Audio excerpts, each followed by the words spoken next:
call the spaceships to Davenport, prepare for Divanarchy, and interface with a couch in space. Space Couch is back. I took off last weekend for my birthday, but it is great to be back in your orbit. Haha, here on Space Couch. It's also great to be back among not only the stars, but the superstars that make up our advertisers.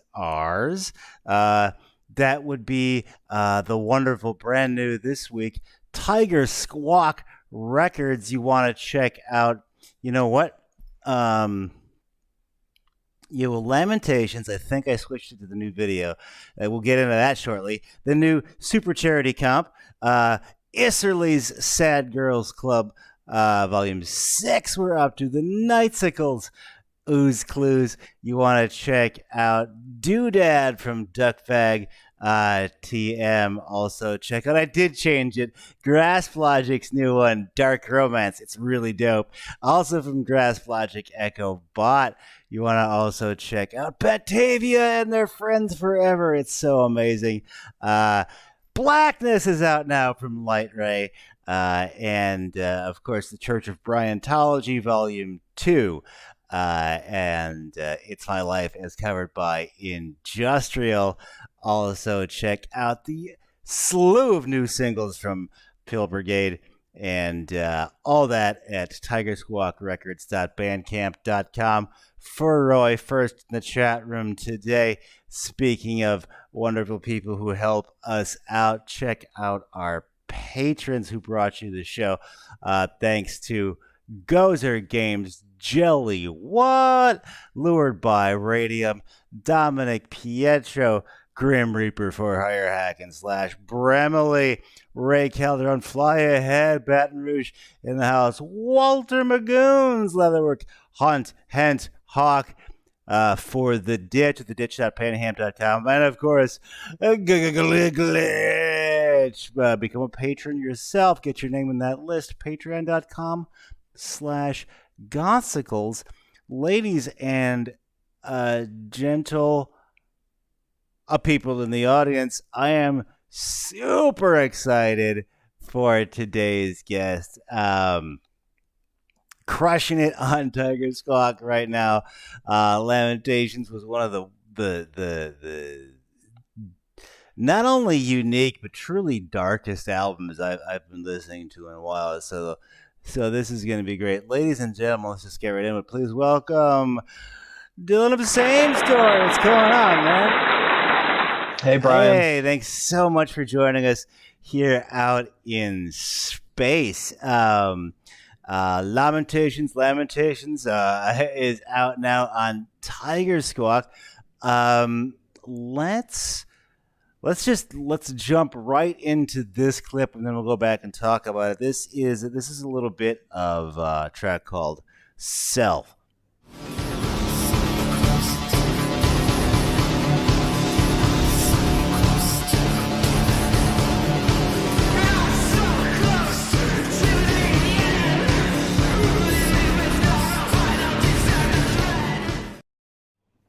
Cool. So, where does that album? I like to ask this question. If you were to put this question sort of in the pantheon of your releases thus far, like how would you describe this particular album thematically, if at all? Yeah, Lamentations is a bit of a exercise in kind of. So I started recording demos for it maybe like 2018. Okay, wow. Like I've finished up an EP called Living to Death that's also on my Bandcamp, and got right into work on its follow-up in late 2018, beginning of 2019. And then I kind of stalled a little bit when the pandemic began and started kind of shifting gears to working on something a little bit different, and it ended up kind of becoming, I guess, an amalgam of some pre-pandemic songs that I was working on, and like a post-pandemic reaction type of fascinating body of work. Because I can sort of I think, hear that dynamic. You get like these crazy sort of hyper aggressive tracks, and then it sort of peels back into like this wonderful sort of calmness, and then swings back. The Where should people go to get that album? Yeah, there's if you're the digital type of person, you can go to my Bandcamp, samestory.bandcamp.com for it. If you are into the ye old cassette Oh, nice. tapes, my friends at Death Eternal Records have pressed a limited amount of cassettes for it, and they're going to various black That's metal awesome. distribution. So hopefully, if you're into that, you might see it on a website or a Okay. distributor sometime soon.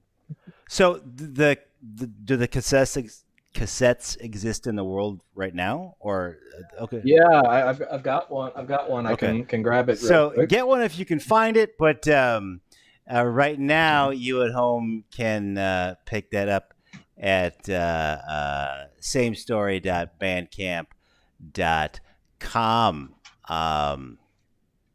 And we'll get eyes on an actual cassette tape shortly. But Yeah, these cassettes. They've got the ooh, look at cover that! on it, the old track listing on the back, and they're these beautiful little purple shell Oh, cassette nice. tapes. That's cool, So man. it's real Yeah, cool. I did a short run of cassettes on my last Gasoline EP, and those things went really fast. So if you have the means, I would get that now. Um, what's the same story like? With this is sort of one of our workhorse words, Gestalt. Like, what's Mhm. the general ethos around this project, if you will? Yeah, this project began as kind of so really long time ago, just trying to incorporate a body of solo work for Mm-hmm. myself. I got my start trying to make EDM in the early Okay. 2010s. I was just a kid. I didn't know how to work a DAW or Right. anything like that. But I taught myself Sure. GarageBand and kind of took the step up into producing in Logic from there. But my tastes grew from like regular EDM into industrial and post Mm-hmm. punk noise rock throughout the 2010s, and I kind of just started figuring out what type of sound I wanted, basically from 2018 to now, kind of fleshing that Mm. out. But the major ethos of Same Story is mostly kind of an exercise of catharsis or trauma for me, like just using art as an expression like many artists do to try to get across special messages, I guess you would say. And what topics do your lyrics You know, revolve? I should have said. it's a bit of a revolving door, but the heavy material is like religious Mm. trauma, kind of dealing with a rough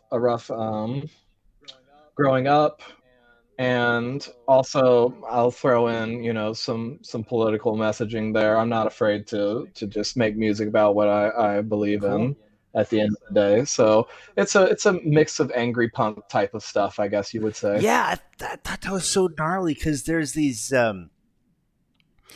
decidedly industrial elements, sampling on the machine elements in the track, but there's also like you'll have like this Bauhausy bass line with almost like a Run DMC Raising Cane era, like shouted like pa pa pa pa pa pa, almost like hip hop delivery. So you just this wonderful amalgam to go back to that you've created on this album. What so you, focusing that sort of synthesis, pardon the pun, Hmm. of sound. Um, it sounds like, don't let me put words in your mouth, that that's also sort of reflected in the synthesis of topics, Hmm. like religious trauma to politics is perhaps arranged, perhaps not.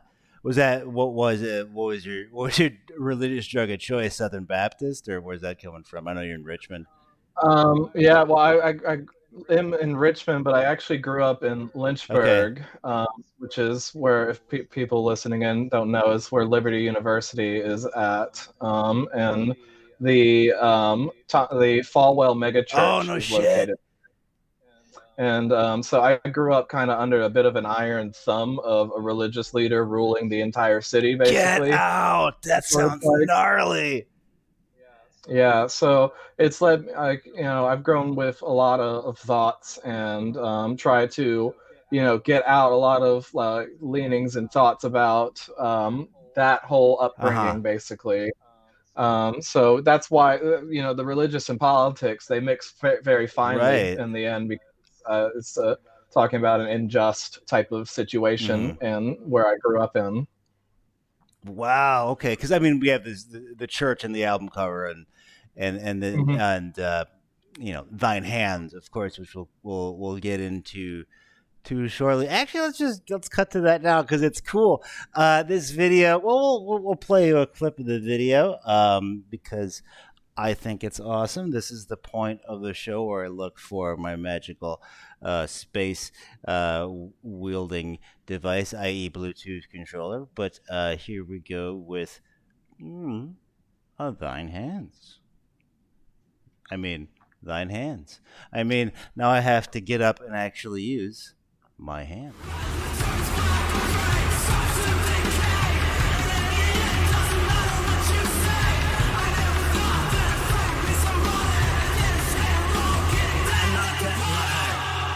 I'm not changing the way I dress. I refuse to wear a suit.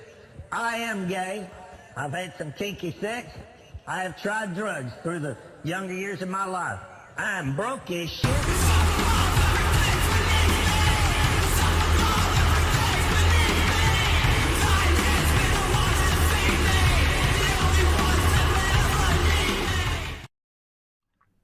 Hey, thanks. So that was thine hands. Um, since we were just talking about it over the break, not only is it one of the strongest, I think, musically tracks on the album Lamentations, out now on Tiger Squawk Records. Thanks so much for joining the label, by the way. Um, there's this crazy sample uh, in the middle of the track that's sort of like to my mind, it's like hitting a turbo strip in F Zero, where you get this little injection. Like, why use that sample in that song? So that was the first song I made in 2020. Mm, And I was crafting it through the middle of the first wave of the pandemic, and that's a sample of Tiger King in mm, there, and that was basically the zeitgeist at the okay. time. But it was like not a clip. It was not a clip that was like very popular to the show. But I heard it and I was like, oh man, that is a vocal Mm-hmm. sample right there. And it's just like it's very rowdy. Mm-hmm. I don't quite agree with Mr. Exotic on a lot of stuff. I think it's a very eye-catching, Mm-hmm. ear-catching sample that not a lot of artists would be No, bold enough it to was use. so gnarly. This guy does not care. Yeah, just this idea of just being fed up and just I don't know. I thought it was so well used. Um, and this video was, of course, shot with Tiger Squawk's own Jeff from Night Terror. Tell me about working with Mr. Haveron. Yeah, Jeff's such a great person. We met. I was invited out to play a show in Roanoke, and he books that out Shout out there. to And Roanoke Beyond the Crypt. all the Roanoke scene are It's wonderful great. people. They're very good to me. So Jeff kind of just like took me under his Mm, wing for the most part. Like we just started working together frequently from 2019 onward, and now he actually did all the post production on oh, nice. Lamentations. So he's got the mastering credit on that, and Word. just elevated my sound to a new level by doing that. While working on in video together, it was just an idea that I had coming into this year that I wanted to get him to help me shoot a video for this, and we we hashed over some ideas about it. Just wanted to shoot just pretty simply, kind of a more traditional music video, Mm-hmm. um, and add the kind of electronic flourishes to it. And I think it turned out just Oh, so that's great. well in the end. Hats off to Jeff. It's just amazing. He can take any note and do exactly what you ask him That's to. awesome. So What was the I'm more than appreciative of all his help. hell? Yeah, well, check out that video now on YouTube. Thine Hands from Same Story. What was the most challenging part of making that video? Do you think? Oh man, the most challenging part was like shooting in locations that I thought we were gonna have like some angry people run out of their doors. We tried parking. We tried parking. There's a big scene in a Hmm. tunnel at the very beginning, and I knew I wanted that tunnel in the Right. video, but we parked right near the entrance to it, and it's in a neighborhood I used to live near, but now they've added like no loitering Okay. signs or whatever on the sidewalk, and we tried the park, and there were like people standing on their doorsteps, like just like looking Oh angrily no! at us. We'd only been there like 2 minutes, Oh, they're so on I point. turned, I turned to Jeff and I was like, "Hey, we're gonna have to like park and walk the long Okay. way to the tunnel." Oh So that was man. probably the most difficult part. Was just that. Run and gun. Uh, what would you say is the most satisfying now that the whole thing's done? The most sad. What was Well, that? the most satisfying part of the process. Oh, satisfying part of the process. Just getting it Yeah, out. I was really timely about it. I've had a lot of amazing things happening this year, and I feel like everything's been a wonderful upward arc for Same Story this certainly year. looks So that way. releasing the video and getting a lot of just like positive reception from a lot of people immediately was really great. That's awesome. Um, Love it. Are you playing live a lot? Yeah, I played quite a few shows this Hell year. yeah! So I started I did 2 shows with Comrades back in Shout out to February, comrades. Good stuff. and on their tour with Ayatoya and Street Cleaver, and I did Richmond and Roanoke with them, and that was a great start to the year. Um, and then I have played a couple more shows since then. I was supposed to do a short weekend run last month, but I've pushed that back to October right now. So right now I'm just looking at a headlining show happening in Richmond this Hey, month, nice. as well as another headlining show in Roanoke in October, being all I have confirmed right now. Okay, where can we see So you in those places? Do you have like? yeah, so I'll be performing at Banditos Lounge in Richmond on August That's 27th. what's up. A free show with my friends from Death Eternal Records are helping me with this one, with some other acts from that label there, and I will be performing at Flying Panther Skate Shop in Roanoke October 14th with my good friends Solemn Shapes and Rose Clouds. Yeah, check that out. So it's going to be a really, really good couple of shows, regardless if I get some more under. So I'm looking at hopefully making some more That's announcements cool. before those shows happen. What's Same Story Live is like you, or do you got a band, or how's it work? I just performed Cool, man. solo through Main Stage, been my go-to for a long time. And Same Story's live ethos is like trying to imagine if you were blasted to the back of a wall by like how loud and pummeling it gets, and you're just like, like those carnival rides that like spin you and you feel like you're sinking into the wall. That's like the vibe I'm trying to go for. Auditory gravitron right here Hmm. on Space Couch. We are all about that. We bend reality based on our force of sonic gravity. Looks like. See, I don't know why I decided to do a show from space, because sometimes we hit like an asteroid belt and it distorts images a little bit. We'll see if your image jumps back to size, but Hey, all I had to do is invoke it, and you jump right back. That's okay. We like I say, I often we live on the nice edge of mortality out here in space. Like we might die at any second because mankind's really not supposed to be out here. But you know, I thought as long as I'm out here, why don't I talk to wonderful bands? I never asked this on Space Couch, but I couldn't find an answer, so I'm gonna. Tell me about the band name Same Story. How did you arrive to that as a moniker?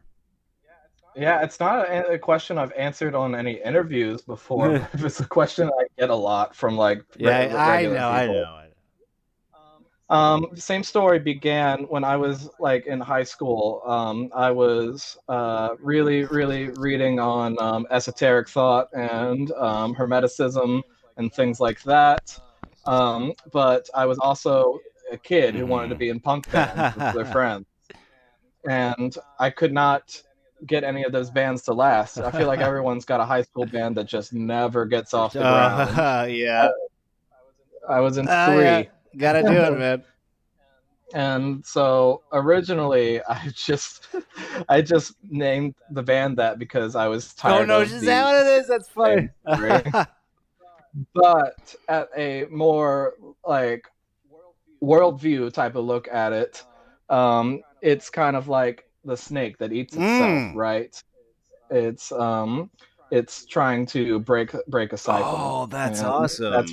That's what Same Story is about. Oh, didn't know we'd get some Ouroboros action in here, but yeah, it's just this perpetuating idea of it's great. The This is a question I've been having fun with, and I don't have a. I'm gonna ask this in a weird way by giving you my own answer first because I don't have a great one.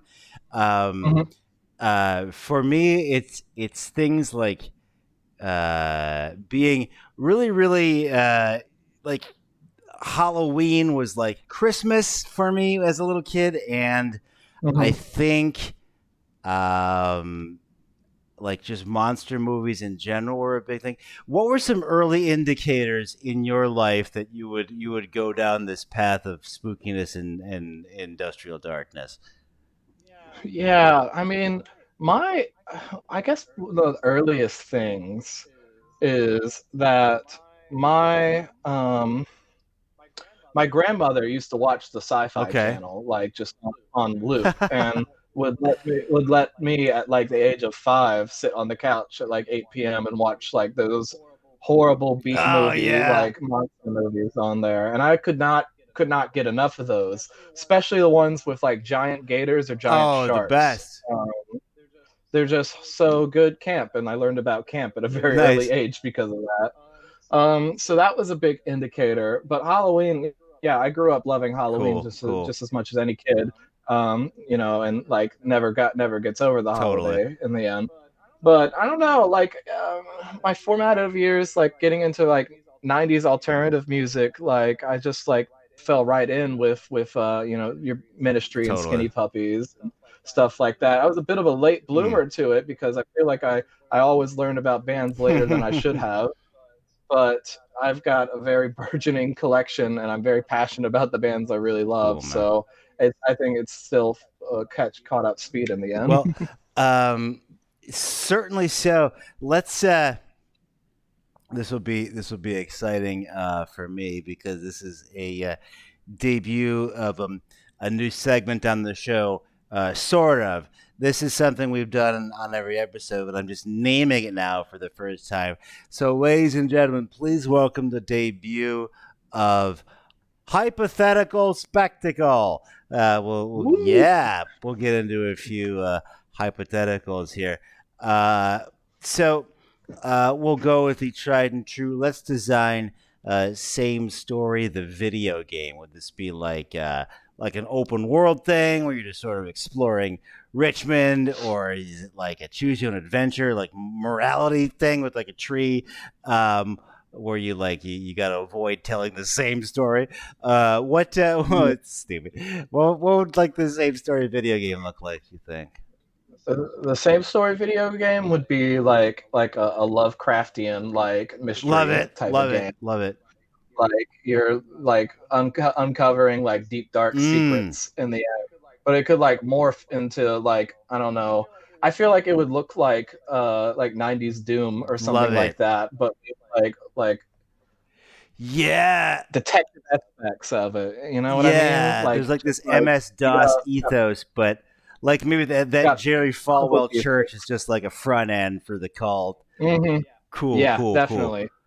Oh yeah, we gotta. Yeah, I think it's a AAA title on there our we go. hands Yeah, right there. Jeff Hayron is definitely the inventory guy. He goes, I found some new items for you to sell. That would definitely be Jeff. He's got just like that like camera sack of like camera accessories. You seen those pictures of him where he's got all of his gear like in It's one like he's hand? mountaineering. It's crazy. He could be the Resident Evil 4 like the trade guy, like pulling out like just random stuff out of his pockets. Yeah. All right, sweet. We got to make this game, if nothing else, so that Night Terror can Mhm. be the inventory guy. I found you some exotic items. I don't know why I just decided that Jeff Hayron talks like Rock Hudson in this game, but He's got a little bit of the small voice. Awesome. I think we nailed that one. In superhero team world, I threw out the examples beforehand of either Justice League, Justice Society, X-Men, Avengers, any of those. In a sort of superhero team, which member is same story? Yeah, it's a difficult question for me. I was definitely much more of an X-Men. Okay, which X-Men is same story? Maybe Rogue. Interesting. I think Rogue would be interesting. Like absorbs things about other people, right? And I like to write like based on my world experience. Right. Oh, that's like, great. What a great answer. Yes, because you are absorbing things, but there's this real tragedy to the character, of course, and like not only does she like absorb powers, but kind of throws it back super dangerously, right? Yeah, there's like this vitriolic discharge. Yes, to her. vitriolic discharge. Holy shit, that's a single. Yeah, I'll write that one down. Yeah, for sure. like that's the most fucked up you ever see Magneto, I think, in any of the movies. Is in the first one. He's just like trying to like hold Anna Paquin's hand. Definitely. So fantastic answer. We have successfully done the very first hypothetical spectacle. DJ D42 of MTV TV in the chat room today. What up? Please check out SAMESTORY and all that. Exiting hypothetical world and going into outside of even music back into reality. We were talking a little bit before the show here, just on email, and this is something I've heard about but haven't really delved deeply into. You've done a lot of work unionizing Starbucks. Tell me about that, man. I took a big role in January in Richmond's push to unionize Starbucks in their area. I've been a Starbucks employee for 4 years, and social work and socialism work is absolutely a life goal type of thing of mine. So during a couple different ways of fed upness with the company, our employee base at my store decided to take it into our own hands and join the union movement after the first store in Buffalo successfully unionized last December. We became the 24th Starbucks in the world to unionize on April 19th. And we were with 7 different stores in Richmond that did it all at the same time. So it was a very group effort out here, but we ended up focusing the union's efforts like entirely on Richmond because we booked a giant festival celebrating the Union victories Wow, because really we cool. we had hit we had hit a big landmark right there, and it just started like as like a small thing between me and another Union member who also had some booking Hmm. connections in the city, but we wanted to get bands that were representative from Starbucks workers in the city together to perform at this festival, and we had about 10 bands perform throughout a whole day at the largest indoor concert venue in Virginia, the National. Kick ass, And man. it was very kick ass. It went from 12 p.m. all the way to 8, and Bernie Sanders was there. Wow. And so, and I capped off the night at 8 p.m. The same story set closed out that. Love it. So very very proud moment for As me. it should be. Uh, th- Fascinating to me. I've only ever sort of done the uninformed American Twitter headline version of the story, but as an employee, you're of course in a unique position. What is sort of your head on it? Like, is unionizing a good thing for your situation? Obviously, you think so, but what sort of sold you on it? Oh, I mean, I've got family going way back into it. Like my partner's parents and grandparents are all coal miners in West Hmm. Virginia. That is a union or die type of job for them.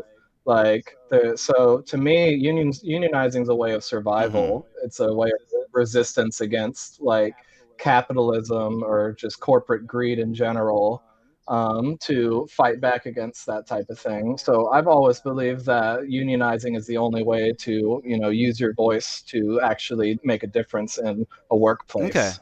Uh, and it's just been convincing other people that you know that those ideals, teaching history Hmm. and showing statistics, unionizing is historically and statistically proven to make a big difference in people's Okay. workplaces. So it's been, I mean, we hit 200 stores in the movement last week, which is like 2% of Starbucks now Interesting. basically is unionized. So is it It's is it? just, It's not so much like. Then correct me if I'm wrong. It's like not specifically a Starbucks thing. Is it most there should be more unionization in the world, or does that? oh yeah, absolutely. So our greater parent union, Workers United, have been unionizing all Okay. sorts of places for hundreds of years now. But we're seeing our movement inspire other movements superbly. Now Trader Joe's are unionizing, Chipotle's unionizing, Amazon's unionizing. Like it's a Hmm. big wave, and we were just the tipping point for a lot of it, I guess. Fascinating. Fascinating. Well, uh, whatever the benefits you derive there from politically, of course, I hope you get that. But where I'm going with it is, I'm also excited for these wonderful music festivals that come from your efforts. That sounds amazing. Um, Yeah. I would encourage you at home to pick up Lamentations out now on that Tiger Squawk. It's a really unique sound. It's really great. I'm not. I'll call it, whatever, post punk noise rock, however you need to get there. But like, for me, I like to listen to. If you're, this is my like user recommendation, if you will. Like, Bauhaus and stuff like that. But I'm not gonna put on like tear a couple kill Journer to like bust out in the gym. But like, this has such a rapid fire kind of like anger to it. If you like a little bit of like a dollop of aggression in your post punk, I would like industrial aggression. I would definitely put that out. What's next for the Mighty Dylan? What are you working on, man?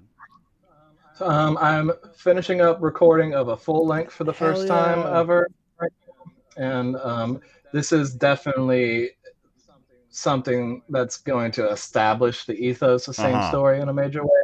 Like Lamentations definitely gets out the major ideas and whatnot I'm trying to get across. This full length, I hope to expand upon them and tell kind of like a Oh, story from finish in a lot of ways relating to this type of thing. Like full narrative? So, Like, are we following a character? Or is this more just like an evolving emotional? kind of like an abstract narrative. Like I could pinpoint a story start to end myself in the writing process, but it might be a little harder for someone from the outside to view that. So it's more viewing like kind of like a fragmented look at my upbringing is what I'm trying to get, bits and pieces that form from the start to finish album, a full glimpse, I guess you would say.